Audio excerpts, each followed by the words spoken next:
এই ছোট্ট ভাই ব্রাদার, কি অবস্থা সবার? আশা করি সবাই ভালো আছো। অঙ্কের ভয় এবার হবে জয়, তাই তো আবারও চলে আসলাম তোমাদের সপ্তম শ্রেণীর আরও একটি অঙ্ক নিয়ে। পৃষ্ঠা নম্বর 198 যদি বের করো তাহলে দেখবা যে ওইখানে একক কাজ আছে। ঠিক আছে, সো একক কাজগুলো আজকে আমরা সমাধান করব। ওইখানে 1 নম্বর যে অঙ্কটা বলছে সেটা এরকম যে গ্রাফ পেপারের উপর একটি ট্রাপিজিয়াম আঁকো, অর্থাৎ একটা গ্রাফ পেপার নিতে হবে, তারপরে তার উপর আমাদের একটা ট্রাপিজিয়াম আঁকাতে হবে। ঠিক আছে, আচ্ছা। তারপর কি বলছে, প্রতিটি ক্ষুদ্রতম ঘরকে 1 বর্গ একক এবং আংশিক ক্ষুদ্রতম অংশকে 0.5 বর্গ একক ধরে ট্রাপিজিয়ামটির ক্ষেত্রফল নির্ণয় করো। ওকে, তো চলো আমরা সমাধানে যাই। সমাধানে গেলেই বুঝতে পারবা খুবই ইজি একটা জিনিস। তবে তার আগে যারা এখনো পর্যন্ত আমার চ্যানেলটি সাবস্ক্রাইব করো নাই, অতি দ্রুত চ্যানেলটি সাবস্ক্রাইব করে পাশেই থাকো, আশা করি তোমাদের অনেক উপকার হবে। দেখো, এখানে মনে করো এই যে আমরা একটা গ্রাফ পেপার নিলাম। গ্রাফ পেপার তো তোমরা চেনোই, তাই না? এরকম এই যে ছোট ছোট ঘর আকার দাগ কাটা থাকে, এগুলো এগুলো হচ্ছে গ্রাফ পেপার। এই পেপারের উপরে আমরা একটা ট্রাপিজিয়াম আঁকলাম। ঠিক আছে, ট্রাপিজিয়ামের শর্ত হচ্ছে যে দুইটা বাহু কি করবে, সমান্তরালে চলবে। এখন সমান্তরাল কি? সমান্তরাল হচ্ছে দুইটা সরলরেখা যখন সমান দূরত্ব বজায় রেখে চলতে থাকে তখন তাকে সমান্তরাল বলে। অর্থাৎ যে এই রেখাটা আর এই রেখাটা সমান্তরালে চলবে। ঠিক আছে, অর্থাৎ এইখান থেকে এইটুকুর দূরত্ব যা হবে, এইখান থেকে তার দূরত্ব তাই হবে, এখান থেকে তার দূরত্ব তাই হবে। অর্থাৎ উদাহরণস্বরূপ বলতে পারো যে রেল লাইনের দুই পাশ। ঠিক আছে, রেল লাইনটা দুই পাশের পাতটা যায় না, দুই পাশ দিয়ে দেখবা যে চাকাটা যায়, ওই দুই পাশের যে দূরত্ব, মাঝখানের যে দূরত্ব, ওই দূরত্বটা কিন্তু একদম সব জায়গায় সমান। ওটাই হচ্ছে সমান্তরাল। সো এইভাবে আমরা এঁকে নিলাম একটা ট্রাপিজিয়াম। আর দেখো এখানে জাস্ট আমরা অঙ্কনটা একটু দেখে লিখে নিতে পারি অঙ্কের সুবিধার্থে, যে আমরা কিভাবে নিয়েছি। যে একটি গ্রাফ পেপার নেই এবং এর উপরে একটি ট্রাপিজিয়াম ABCD অঙ্কন করি। এই যে ABCD অঙ্কন করি। AB সমান্তরাল CD, অর্থাৎ AB সমান্তরাল CD। এই যে এই রেখাটা আর এই রেখাটা সমান্তরাল, অর্থাৎ সমান দূরত্ব বজায় রেখে চলতে থাকবে। ঠিক আছে, এখন প্রতিটি ক্ষুদ্রতম ঘরকে 1 বর্গ একক, অর্থাৎ এই যে যে ঘরগুলো না, এই ঘরকে 1 বর্গ একক ধরবো এবং আংশিক ক্ষুদ্রতম অংশগুলোকে 0.5 বর্গ একক ধরে এর উচ্চতা ও সমান্তরাল দুই বাহুর দৈর্ঘ্য নির্ণয় করি। ঠিক আছে, আচ্ছা। অর্থাৎ এই যে এইগুলো সম্পূর্ণ যে ঘর আছে এই ঘরগুলোকে 1 একক ধরবো, আর এই যে যেখানে অর্ধেক আছে একটু পিছিয়ে গেছে সেটাকে আমরা হাফ ধরবো। ঠিক আছে, হাফ ধরে আমরা অঙ্কগুলো করে ফেলবো। এবার দেখো তাহলে তাহলে আমরা পাই কি, AB সমান 6.5 একক।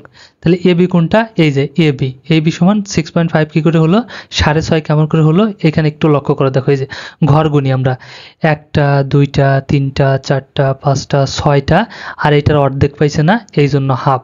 ঠিক আছে, তাহলে 6.5, 6.5। ঠিক আছে, তাহলে 6.5 বা 6.5। আচ্ছা, এখন আমরা কি করতে পারি, দেখো সিডি, এই যে সিডি, এই সিডির আমরা পাইছি 11.5। কীভাবে? এখানে দেখো যে 1 2 3 4 5 6 7 8 9 10 11, আর ওই যে হাফ একটু পাইছে কানিতে, এই জন্য ওইটা হচ্ছে 0.5, তাহলে 11.5। ঠিক আছে, আচ্ছা। এবার দেখো উচ্চতা, এই যে উচ্চতা মানে যে লম্ব, ঠিক আছে, উপরের দিকে যেটা সেটা হচ্ছে উচ্চতা। তাহলে এই ঘর দেখো 1 2 3 4 5 6, এখানে কোনো হাফ টাপ নাই, এই জন্য সোজা 6 একক। আশা করি বুঝতে পারছো। ঠিক আছে, আচ্ছা।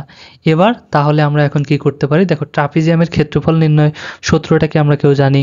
দেখো ট্রাপিজিয়ামের ক্ষেত্রফল নির্ণয় সূত্রটা হচ্ছে যে হাফ গুণ উচ্চতা গুণ সমান্তরাল দুই বাহুর যোগফল, অর্থাৎ এই বাহু আর এই বাহুর যোগফল। ঠিক আছে, সমান্তরাল বাহুদের যোগফল। তাহলে হাফ, অর্থাৎ হাফ আমরা এইভাবে লিখি 1/2, এটা দিয়ে হাফ বোঝানো হয়।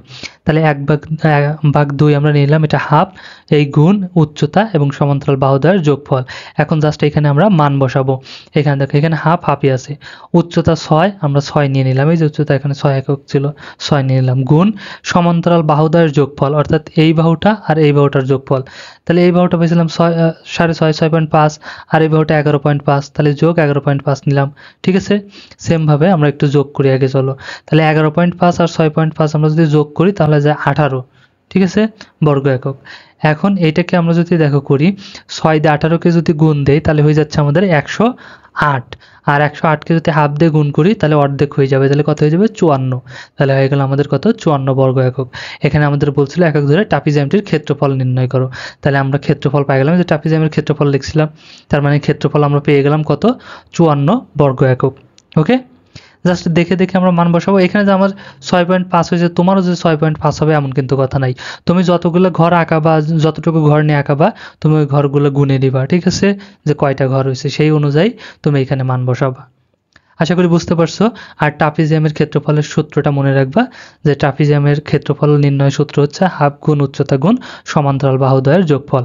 ওকে, আচ্ছা, এবার চলো আমরা 2 নাম্বারটা দেখি, যে 2 নাম্বারটাতে কি বলছে। এখানে 2 নাম্বারটা বলছে এরকম, যে একটি ট্রাপিজিয়ামের সমান্তরাল বাহু দুইটির দৈর্ঘ্যের অন্তর 8 সেন্টিমিটার। অর্থাৎ ট্রাপিজিয়ামের যে সমান্তরাল দুইটা বাহু হবে, যে দুটা বাহু সমানভাবে চলবে, সেই বাহু দুটার এখানে অন্তর বলে দেওয়া আছে, অন্তর বলে পার্থক্য বলতে পারো, ঠিক আছে, বা বিয়োগ বলতে পারো, যাই হোক না কেন, যেটাই বলো না কেন। আচ্ছা, মানে পার্থক্য, এক কথায় সোজা কথায় বলতে গেলে পার্থক্য কত 8 সেন্টিমিটার। অর্থাৎ এক বাহুর থেকে আরেক বাহুর পার্থক্য হবে 8 সেন্টিমিটারের পার্থক্য থাকবে, সেটা বলছে। কিন্তু বাহুর দৈর্ঘ্য কত সেটা আমাদের এখানে বলে নাই, ঠিক আছে। আচ্ছা, এদের লম্ব দূরত্ব 24 সেন্টিমিটার, অর্থাৎ এই যে এই নিচ থেকে এই যে উপরের দিকে হবে 24 সেন্টিমিটার লম্ব। যদি ট্রাপিজিয়ামটির ক্ষেত্রফল 312 বর্গ সেন্টিমিটার হয়, এখানে আমাদের ক্ষেত্রফলটা দেওয়া আছে, ঠিক আছে, বলে দিছে ত্রিভুজটার ক্ষেত্রফল কত 312 সেন্টিমিটার, তবে এর সমান্তরাল বাহু দুইটির দৈর্ঘ্য নির্ণয় করো। অর্থাৎ সমান্তরালে যে দুইটা বাহু থাকে সেই বাহু দুটার দৈর্ঘ্য কত সেটা আমাদের বের করতে হবে। আমরা আগেরটাই দেখলাম বাহুর দৈর্ঘ্য দেওয়া ছিল, আমরা খুব সুন্দর করে সূত্র ফেলাই কিন্তু বের করে ফেললাম, তাই না। ট্রাপিজিয়ামের ক্ষেত্রফল নির্ণয় সূত্র হচ্ছে হাফ গুণ উচ্চতা গুণ সমান্তরাল বাহুদ্বয়ের যোগফল। আর এখানে সমান্তরাল বাহু দুটাই দেওয়া নাই, ওই বাহু দুটাই বের করতে হবে। আমাদের ক্ষেত্রফল দেওয়া আছে, এই ক্ষেত্রফল থেকে নিয়ে কি করতে হবে, বাহু দুটাই বের করতে হবে, ঠিক আছে। আচ্ছা, চলো আমরা সমাধানে চলে যাই। দেখো এটাও খুব একটা হার্ড না, একদম ইজি। এখন আমাদের যেহেতু বাহু দেওয়া নাই, এই জন্য আমরা মনে করি বা ধরে নেব, ঠিক আছে।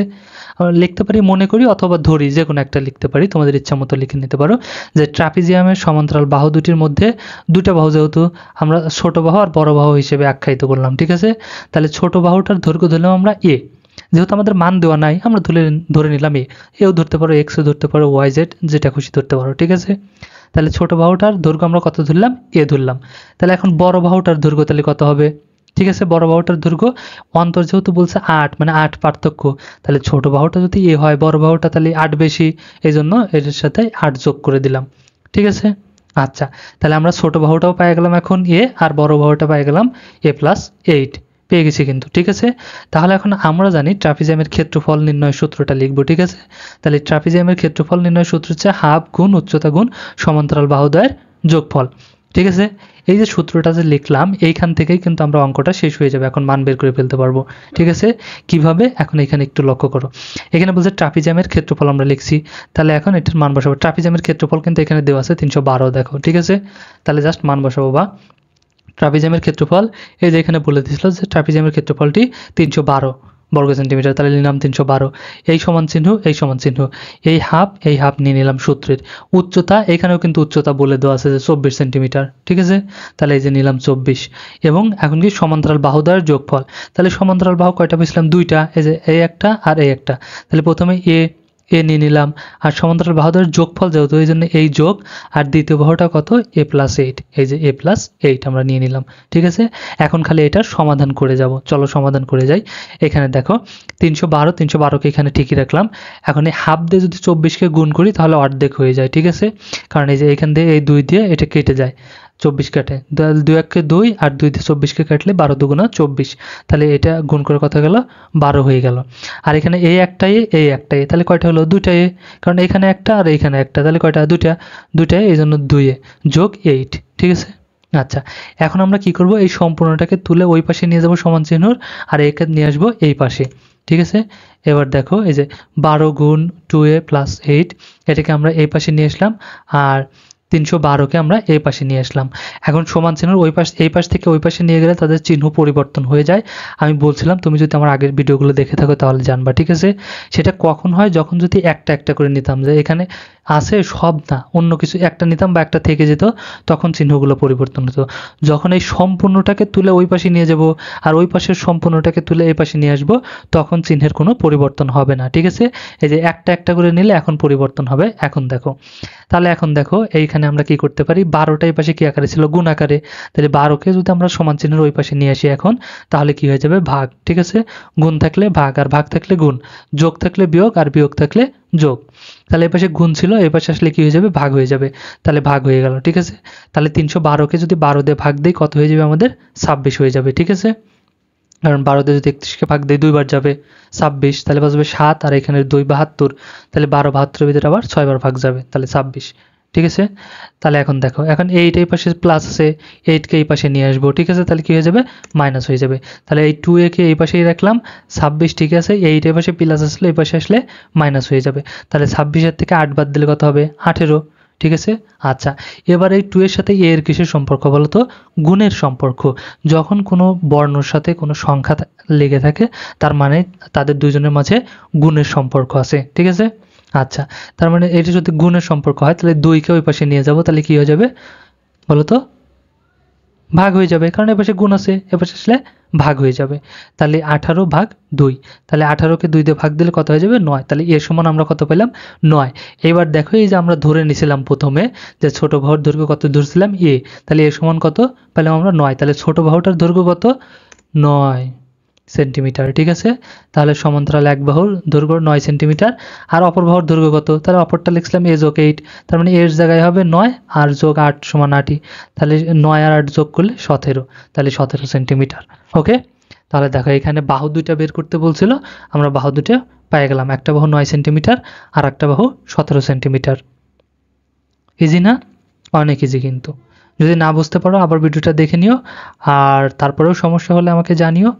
ওকে, আর ভিডিওটা যদি ভালো লাগে অবশ্যই একটা লাইক করে দিও, আর বন্ধুদের সাথে শেয়ার করতে একদমই ভুলো না। দেখা হচ্ছে নেক্সটে, ততক্ষণ সবাই ভালো থাকো, সুস্থ থাকো, আল্লাহ হাফেজ।